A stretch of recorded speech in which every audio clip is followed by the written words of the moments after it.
النهارده بقى هكلمكم عن شوية فضفضة كده مع بعض. موضوعي هيكون ايه؟ الكلام المناسب في الوقت المناسب. معناها ايه؟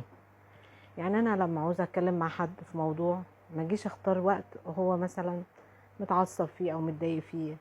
يعني مثلا على سبيل المثال، لو واحدة عايزة تتكلم مع جوزها في حاجة متضايقة منه فيها، ما تستناهوش بقى اول ما يرجع من الشغل والراجل جاي تعبان وجاي مهموم وجاي مثلا الدنيا حر ومواصلات، او سايق العربيه طول الطريق وعايز يطلع بس يا دوب يشم نفسه. ما تجيش بقى تقول له شفت اللي حصل كذا وكذا وكذا مش عارفه ايه. لا، استنى اما يهدى واستنى اما ياكل ويشرب العصير او يشرب فنجان القهوه ونقعد نفضفض ونتكلم بالراحه. مش مثلا اروح داخله هجم كده في الكلام.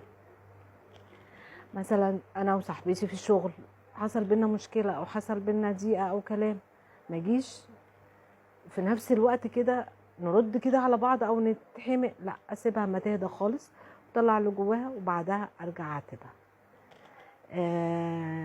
مثلا ابني جاي من بره وجاي برضك، انا اكتشفت حاجه ان هو عمل مشكله او كده، ما بقاش وهو جاي او الحقه بالتليفون ايه اللي حصل ايه اللي عمل. لا، انا ليه بتكلم في كده؟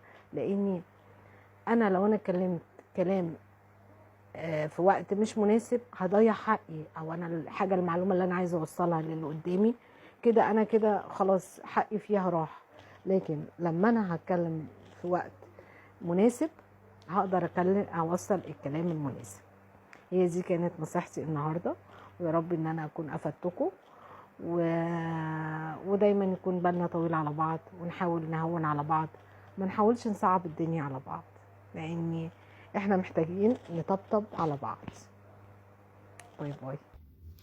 وزي ما احنا قلنا نحاول كده نهون على نفسنا، والواحد لو فضل يجادل مع حد وهو متنرفز، لا هو هيعرف يستفاد بالكلام ولا هو هيقدر يوصل المعلومة للي قدامه.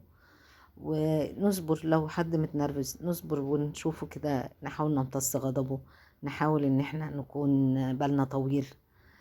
انا عارفة ضغوط الحياة بقت صعبة، بس احنا اللي في ايدينا نكبر المشكلة واحنا اللي في ايدينا نصغر المشكلة، ونحاول نعدي يومنا. الامور مش مستاهلة. ونعرف ان الضغوط النفسية بتسبب امراض وتعب وضيقة، والواحد مش مستاهل يعني ان هو يوصل اموره لكده. ممكن يعني ده الكلمة الطيبة صدقة والابتسامة صدقة.